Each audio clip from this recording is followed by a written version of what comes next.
Oi, gente. Por que nós discutimos muito mais pessoas do que políticas públicas e ideias? Porque, em vez de analisar os projetos dos partidos e dos políticos, muitas vezes nós focamos muito mais nas alianças e na dinâmica de disputas de ego entre os políticos. E o que nós podemos fazer para solucionar esse problema? Bem, essa foi uma pergunta que um membro do canal, Fred, fez para mim. Na verdade, duas perguntas. Uma, ele pede o diagnóstico, tentar entender por que existe essa realidade, essa tragédia brasileira, uma das tragédias da política brasileira, de discutir muito mais pessoas, o personalismo, do que se discutir ideias e projetos de país. E do outro lado, ele pede uma solução, ele pede um encaminhamento para a gente fazer alguma coisa sobre isso. E como as duas perguntas dele eu considerei muito boas, eu resolvi fazer um vídeo sobre essa que é uma das tragédias da política brasileira. Vamos primeiro ao diagnóstico, tentar entender por quê. E aí, aqui eu vou emitir uma percepção minha a partir dos meus estudos de história política, não é, da minha trajetória acadêmica. Bem, e minha explicação, não por acaso, começa com a causa histórica. No Brasil, nós discutimos muito mais as pessoas e não as ideias, porque nós temos uma tradição e uma característica do Estado brasileiro que é profundamente patrimonialista e autoritário. O que é o patrimonialismo? O patrimonialismo é o uso privado da coisa pública. É a pessoa ser um prefeito de uma cidade, e em vez dele estar preocupado em o que ele pode fazer para o interesse público daquelas pessoas da cidade, ele está preocupado em beneficiar empresários que apoiaram ele. É colocar essas pessoas em cargos importantes, utilizar do poder público para benefícios privados, pessoais, da sua família. Aliás, tem uma pessoa na política que colocou praticamente todos os familiares na política e ensinou eles muitas práticas questionáveis. Acho que vocês sabem de quem eu estou falando, que é um exemplo clássico, bem acabado, desse patrimonialismo. E o patrimonialismo combinado com o autoritarismo típico da tradição do Estado brasileiro, ele faz com que o poder de Estado tenha um caráter criador, não de ideias, mas de relações entre os políticos. E isso faz com que o poder gere uma conexão entre os políticos e entre a sociedade fundamentalmente personalista, ou seja, o poder é concentrado naquela figura, naquela pessoa. E aí passa a se discutir o que essa pessoa quer, quais são os seus projetos, não de políticas públicas, mas projetos pessoais ou interesses, e não qual é o projeto dessa pessoa de país. A Bahia, nesse particular, e eu moro na Bahia, tem um exemplo muito bem acabado com os governadores do Estado. Cada governador do Estado, por muito tempo, ao longo da nossa história, formou uma bancada que era caracterizada como bancada carlista, aquela bancada que seguia Antônio Carlos Magalhães.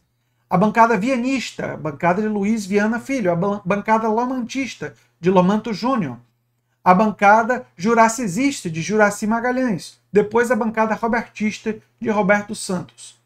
Essas bancadas não se caracterizavam por profundos, diferentes projetos de país. Não eram bancadas, uma social-democrata, outra liberal, outra socialista, outra que defendia uma visão de capitalismo desenvolvimentista. Não, não, não.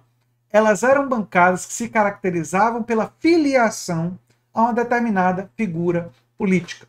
Então, o patrimonialismo e o autoritarismo do Estado brasileiro, da nossa tradição, que vem desde a época da fundação do Brasil até os dias atuais e foi perpetuada por em diferentes conjunturas, ela é, em larga medida, a principal responsável, eu diria, como historiador, pelo fato de nós discutirmos pessoas e não ideias. Porque a concentração de poder em pessoas e o fato delas estabelecerem relações com os outros políticos e até na relação com a sociedade, através de uma caracterização do seu poder pessoal, esconde a política pública e coloca na frente a política privada, os interesses privados desses políticos.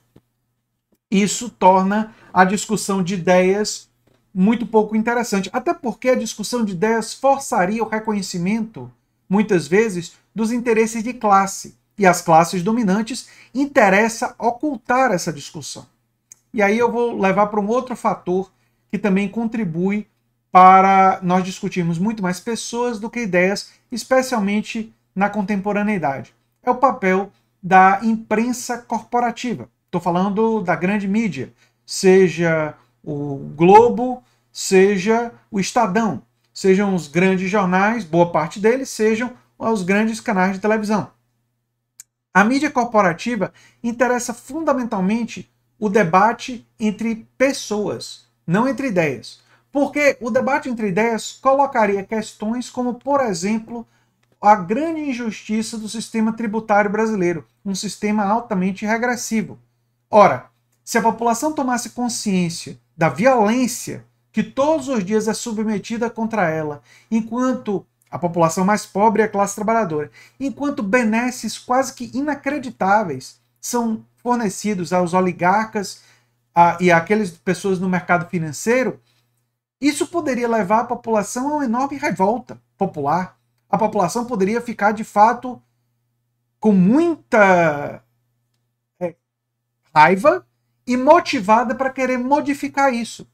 E não interessa a mídia corporativa que se beneficia desse sistema, que esse sistema seja alterado, porque boa parte dessa mídia corporativa serve aos interesses das classes dominantes, serve aos interesses dos oligarcas. Então, quando a mídia corporativa foca nas suas notícias e na sua apresentação na intriga entre as pessoas e tenta ocultar o debate de ideias, quando a mídia corporativa não discute e não analisa o sistema tributário, a economia, ou utiliza de ideologias, como o do liberalismo, é muito comum ser utilizado para isso, para ocultar a disputa de interesse de classe existente na sociedade, ela faz isso porque ela serve a uma determinada classe e frações de classe. Então, o meu diagnóstico, puro e simples, é que esses são os dois fatores, um histórico fundamental e outro ligado fundamentalmente à mídia corporativa, que contribuem para isso. E a nossa classe política, lamentavelmente, também contribui para isso, porque a nossa classe política, ela muitas vezes se adapta a essa configuração e ela não faz um esforço, muitas vezes, de transformá-la. Ela aceita que a organização das forças se dê em torno de pessoas e não em torno de ideias. Isso é absolutamente lamentável, né? Agora, o que fazer diante disso? Tem uma coisa meio básica que serve aos meus interesses, e aí eu tenho que ser claro com vocês, que é vocês ajudarem a popularizar e a fazer crescer canais como o meu. Não apenas o meu, mas canais que problematizam essas questões, canais que querem defender e discutir ideias. Se vocês prestarem atenção nos meus vídeos, mesmo aqueles que eu parto de pessoas, normalmente no interior e no meio e do final do vídeo, você tem a discussão de alguma ideia, alguma proposta. Então, ajudar esses canais é importante. Outra coisa é pressionar os políticos a apresentarem ideias e criticar eles quando essas ideias forem ideias que não convergirem com os interesses da base. Isso significa ter uma postura crítica aos políticos do nosso campo. Isso significa, por exemplo, que em vez de se desinscrever de um canal quando alguém critica um político que você gosta, você ouvir a crítica e analisar o mérito do conteúdo da crítica. Essa é uma coisa que eu gostaria muito que as pessoas fizessem, por exemplo, em relação ao meu canal. Eu tenho simpatia por muitos políticos do campo progressista e de esquerda, mas muitas vezes fui crítico deles. E toda vez que eu critico um Lula, um Ciro, um Boulos ou qualquer outro político, os fãs desse político, quando escutam a minha crítica, em vez de pensarem sobre o conteúdo do que eu estou falando, ameaçam logo. Ah, você é lulista, você é cirista, você é pissolista. E aí se desinscrevem do canal. Essa postura dos cidadãos brasileiros, da população brasileira, ela contribui para que não se discutam ideias, não se faça crítica às ideias da pessoa, ou que estão sendo defendidas pela pessoa, porque a maioria das pessoas vão começar a ficar com medo, especialmente youtubers, mas outras pessoas vão ficar com medo de criticar as ideias, porque vão pensar, pô, se eu criticar as ideias de fulano e tem uma grande base de apoiadores meus, ou seguidores meus que gostam de fulano, eu vou ser abandonado por essas pessoas. Então, uma coisa fundamental que a gente precisa cultuar é a ideia da gente superar esse culto à personalidade. O culto à personalidade, que é feito no Brasil, seja na esquerda, seja na direita, é uma das tragédias da nossa política. Porque esse culto à personalidade, ele interdita o debate, ele impede o debate de ideias. Porque se qualquer pessoa que está me escutando agora faz um culto à personalidade de qualquer político, quando eu falar, por exemplo, como eu já falei no passado, olha, Ciro Gomes escolheu mal a vice Cátia Abreu. O pessoal que faz o culto à personalidade do Ciro fica com raiva de mim, e aí se desinscreve do canal, não quer mais me ouvir, não pensa sobre o conteúdo do que eu falei. Quando eu digo que, poxa, nas gestões petistas, quando eles indicaram Meirelles e fizeram uma política excessivamente liberal, aquilo dali não foi uma coisa legal. Em vez de olhar o conteúdo do que eu falei, se for uma pessoa muito lulista, ela fica com raiva de mim, ela fica chateada por eu ter apontado isso e diz, e ameaça nos comentários, não vou mais te seguir. Você é contra Lula e por isso eu não vou mais te seguir. Toda pessoa que faz e que se comporta dessa maneira, ela contribui, ela atua para fortalecer a discussão em torno de pessoas e não a discussão em torno de ideias.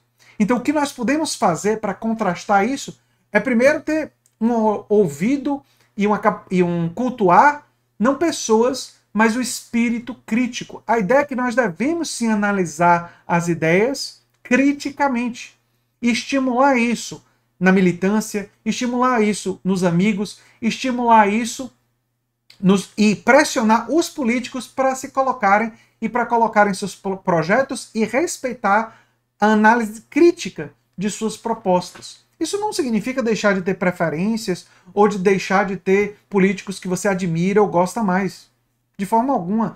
Todo mundo sabe aqui, por exemplo, que eu gosto muito do Eduardo Suplicy, que eu gosto muito do Guilherme Boulos, né? E que tenho respeito por muitos outros políticos, pelo legado que fizeram. Né? Caso de Lula, em suas gestões de aumento do salário mínimo, o que o PDT e o PT do Ceará foi capaz de fazer na educação pública do Ceará, uma coisa de enorme destaque, absolutamente respeitável, mas isso nunca vai me impedir de criticar o PT, de criticar o PDT, inclusive do Ceará, não é? Mesmo com os enormes méritos que eles têm na educação pública, se eles errarem, se eles cometerem falhas, eu criticarei.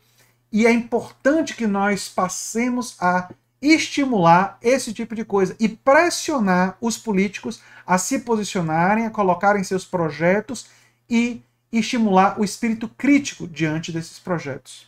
Isso é absolutamente fundamental se nós queremos, como eu espero que muitos de vocês queiram, superar o personalismo da nossa política.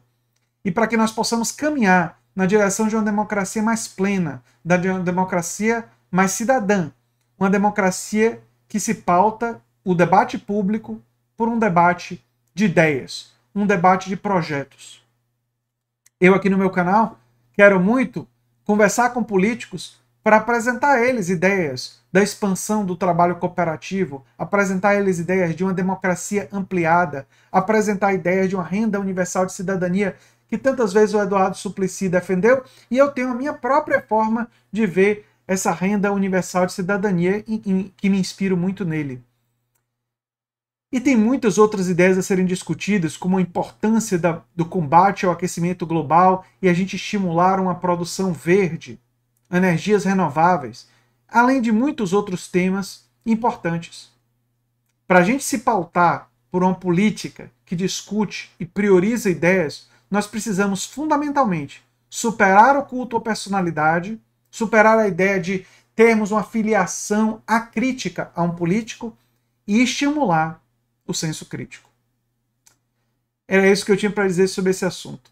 Eu sou André Teixeira Jacobina, o canal A Nova Máquina do Tempo. Agradeço a Fred pela complexa e difícil pergunta e que aqui eu fiz apenas um esboço de uma resposta, uma tentativa. Um abração e até o próximo vídeo. Tchau, tchau, gente.